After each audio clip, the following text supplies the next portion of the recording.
দেশপ্রেমিক সমস্ত রাজনৈতিক দল আন্দোলন সংগ্রাম লড়াইয়ের মাধ্যমে 18 বছর সংগ্রাম করেছে।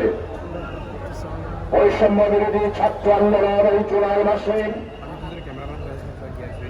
26 জুলাই পর্যন্ত আন্দোলন করে প্রায় 2000 আমার প্রাণপ্রিয় ছাত্র, যুবক, কৃষক, শ্রমিক, মেহনতি জনতা আর 124 জন শিশু কিশোর, 30,000-এর মতো আমার প্রিয় দেশবাসী, ছাত্র, যুবক, ইউনিভার্সিটি, স্কুল, কলেজ, মাদ্রাসা, বেসরকারি মাদ্রাসা, কওমি মাদ্রাসা, সরকারি মাদ্রাসার সমস্ত ছাত্ররা প্রায় ঐক্যবদ্ধ হয়ে আন্দোলন করে 30,000 পঙ্গুত্ব বরণ করেছে। কারো হাত নাই, কারো চোখ নাই, কারো আজকে এখনো পর্যন্ত বিদেশের মধ্যে প্রায় 2000-এর মতো চিকিৎসাধীন রয়েছে। 18টা বছর কিভাবে বাংলাদেশকে শোষণ করেছে আপনারা জানেন। প্রায় বাংলাদেশের বিদেশের টাকা পাচার করেছেন, দুর্নীতি করেছেন, লুটপাট করেছেন, জায়গা দখল করেছেন। 18 বছরে বর্গির মতো বাংলাদেশকে সর্বশান্ত করে দিয়েছে। আমার সুজলা সুফলা শস্য শ্যামলা ধনে ধান্য পুষ্পে ভরার আমার এই বাংলা। আজকে আমি লোহাগাড়ায় 18 বছর পর বাংলাদেশ জামাত ইসলামের দক্ষিণ জেলার লোহাগাড়া উপজেলার উদ্যোগে আয়োজিত সমাবেশে আপনাদের খেদমতে হাজির হয়েছি। প্রিয় ভাই সব, আপনারা মনে করেছেন দাঁড়িপাল্লার জন্য আমরা আজকে স্লোগান দিচ্ছি, আমরা ভোট ভিক্ষা চাচ্ছি, আমরা নির্বাচন চাচ্ছি না। আমরা ক্ষমতা চাই না,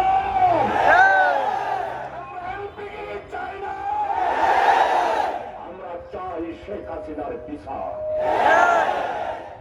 শেখ হাসিনার বিচার হবেন, আওয়ামী লীগের বিচার হবেন, দালালদের বিচার হবেন, লুটেরাদের বিচার হবেন। প্রিয় ভাইসব, আমরা অতীতে পুরাতন বস্তা দ্বারা রাজনীতিতে বিশ্বাস করি না। আমরা একটি নতুন বাংলাদেশের স্বপ্ন দেখছি। আমাদের এই নতুন বাংলাদেশের স্বপ্ন হল আমরা একটা মানবিক, ন্যায়, ইনসাফ, বৈষম্যহীন, আমরা সুখী সমৃদ্ধশালী একটা বাংলাদেশ গঠন করব। এই বাংলাদেশ গঠন করার জন্য মানুষ যদি তাদের রায় দিয়ে আমাদেরকে দেশ সেবা করার সুযোগ দেয়, তাইলে আমরা দেশের সেবা করব, দেশের জনগণকে সমৃদ্ধশালী বাংলাদেশ করার জন্য আমরা কাজ করব।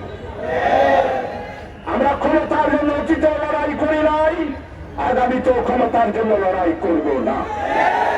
বাংলার 18 কোটি মানুষকে বাঁচানোর জন্য আমাদের কৃষক, আমার শ্রমিক, আমার মেহনতি মানুষ, আমাদের এই দেশের শিক্ষা ব্যবস্থা, আমার দেশের প্রশাসনিক কাঠামো, আমার দেশের অর্থনৈতিক অবস্থা, সর্বোপরি বাংলাদেশের সর্বাত্মকভাবে ফিটনেস সেই বাংলাদেশকে আমরা একটি সচল বাংলাদেশে রূপান্তরিত করার জন্য আমাদের আমিরে জামাত ঘোষণা দিয়েছে। আমরা করব না, কাউকে দুর্নীতি করতে দেব না। আমিরে জামাত ঘোষণা করেছে আমরাও চাঁদাবাজি করব না, কাউকে চাঁদাবাজি করতে দেব না। এটাই হচ্ছে জামাত ইসলামের আগামী দিনের স্লোগান।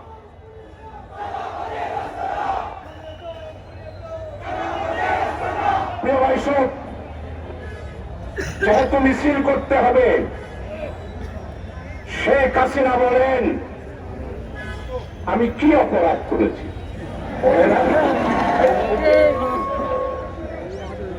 আপনি কোন অপরাধ করেন নাই। আপনি অপরাধ করেছেন 2009 সালের 25শে ফেব্রুয়ারি আমার শওকত সেনাবাহিনীর 57 জন অফিসারকে আপনি হত্যা করেছেন।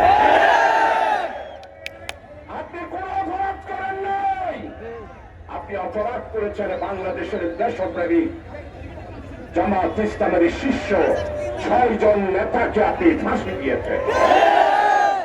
আপনি কোন অপরাধ করেন নাই। আপনি আর আপনার বোন 268 বিলিয়ন মার্কিন ডলারের সমপরিমাণ টাকা বিদেশে পাচার করেছে। আপনি কোন অপরাধ করেন নাই।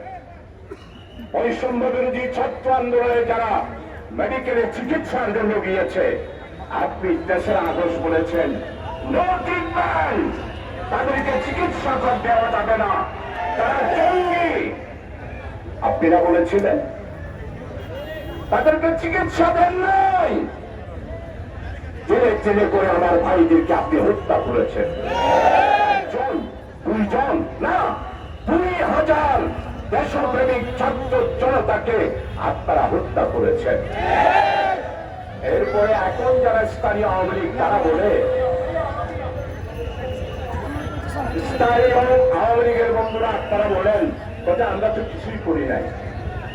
আপনারা একটা কাজ করেছেন, সেইখানে জামাত শিবিরের মিটিং, সেইখানে গোরান্দা দিয়ে পুলিশদেরকে আমাদেরকে গ্রেপ্তার করিয়েছে। কোন অপরাধ করেন নাই। আমাদের আরে মোলামারা মসজিদে বসলে আপনারা বলেছেন জঙ্গিরা মিটিং করতেছে, জঙ্গিদেরকে পাকড়াও করো। তাই প্রিয় ভাই সব, আর আজকে দীর্ঘ বক্তব্য নয়, আগামীতে দেখা হবে। আপনাদের খ্যাতমতে আরজ করব, আমরা সুন্দর একটি বাংলাদেশ করতে চাই। এই লোহাগাড়ায় পৌরসভা করার জন্য 2001 সালের নির্বাচনের অক্টোবরের 25 তারিখ 2001 সালের 1 অক্টোবরের আগেই 27শে সেপ্টেম্বর এইখানে জনসভা করে আমি বলেছিলাম আমি যদি নির্বাচিত হই এমপি হিসাবে লোহাগাড়াকে পৌরসভা করব। কিন্তু দুর্ভাগ্য 2004 সালে আরবান এলাকা ঘোষণা হলো। লোহাগাড়ার কিছু সংখ্যক আমার ভাইয়েরা না বুঝে হাইকোর্টে মামলা করে আমরা আর পৌরসভা করতে পারি না। আলহামদুলিল্লাহ এবার আগামী 1 মাসের মধ্যেই লোহাগাড়া পৌরসভায় রূপান্তরিত হবে। প্রিয় ভাই সব, আমার প্রিয় ভাই মুক্তাম, আমার প্রিয় ভাই শান্তন, ওয়াসিম আকরাম আর আমার ছোট্ট মেয়ে